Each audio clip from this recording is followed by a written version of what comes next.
Hey, so today I'm going to be talking about school shootings because of the recent STEM school shooting that happened here in Denver.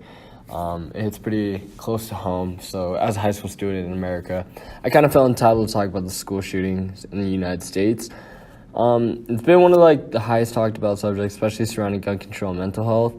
I really want to outline three parts in this: the problem, the cause, and the solution. It's a rather sensitive topic, but however, a pretty important one.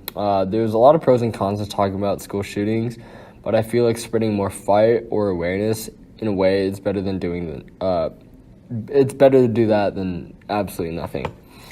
The problem at hand is the rapidly increased amount of school shootings.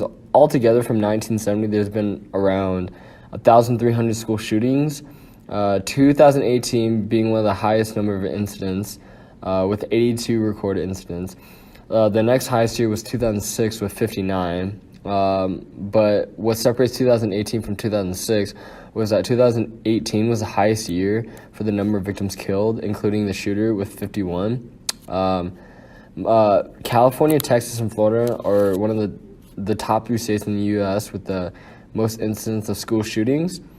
I don't know if you guys take math or if you ever looked at an exponential graph, but it's like that.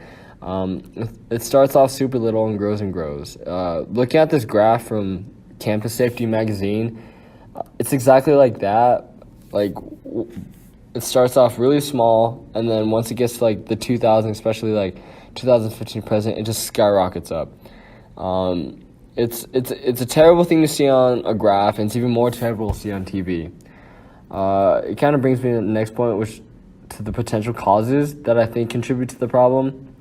The problem is that our news outlets and TVs give too much fame to these school shootings. Yes, it's news to report on, but it's just nowadays you turn on TV and there's a good chance that another school shooting is happening. That could honestly get somebody and motivate somebody with the intent to kill if they have a mental illness. They see this kind of fame on TV from other school shooters, and as a person who isn't necessarily sane, they'd probably want their name on there too, and that's why a lot of it is just a continuous cycle. It's one of the most basic problems in our news today, bringing much fight, bringing a lot of attention to these horrible crimes and death. I think another cause of the problem is the action of mental illness and gun control. I'm neither left or right on the gun control debate, but I find it, however, interesting that most or to all school shootings are mainly committed by high-powered rifles. That's why there's so much talk speculating around these high-powered rifles and if they should be banned or all of that jazz. I just think it's really scary to think that a person who is not sane can get their hands on a weapon of this magnitude. I do think that our states are taking a better action with heavier background checks and making it just way harder for these people to get their hands on. But if you go in the mind of a school shooter, you will do anything in your power to find guns, whether that's from purchasing them illegally, stealing from your parents, whatever it is. They're gonna find a way. It's not the gun control issue that we have, it's the lack of protection that our schools have. It's the lack of counseling that our kids get at home and at school. It's the lack of studies into diagnosing mental illness before people are dead. And if things don't change, people will die, and that will be a fact. Now today there's bigger problems in the world that I can acknowledge, such as climate change. But I feel that as we unite better on these issues, the better we can unite for those bigger issues, just like climate change. That's the biggest treatment we can really have is unity. Schools are way too dispersed and everyone's way into their self-interest.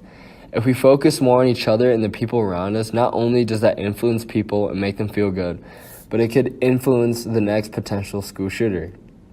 I also feel like if we orient our news and platforms away from the drama or crimes or deaths, our news would be a lot lighter. It would actually bring joy to people instead of fear. It will not motivate people, however, it will give them faith.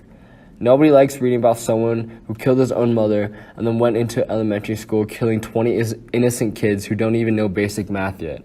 So why even put that on TV if no one wants to see it? I also wanted to touch base at a point that I made earlier about protection schools. These shooters will do anything in their ability to get like a gun once they're motivated or have an intent. I feel like our schools officials, our teachers, our SROs are the only ones that can really protect us. So arming them will not only increase the amount of security, but it would make these students feel a lot safer knowing that they have someone who they trust with a gun in case an emergency happens. Because when it comes down to it, it's either that or more lives are taken. I'm really done hearing about repeated stories of Columbine, Sandy Hook, Charlotte, Santa Fe, Parkland, Florida, Marshall County, Roseburg, Oregon, and the list just keeps going on. We need to make a change, and we must unite.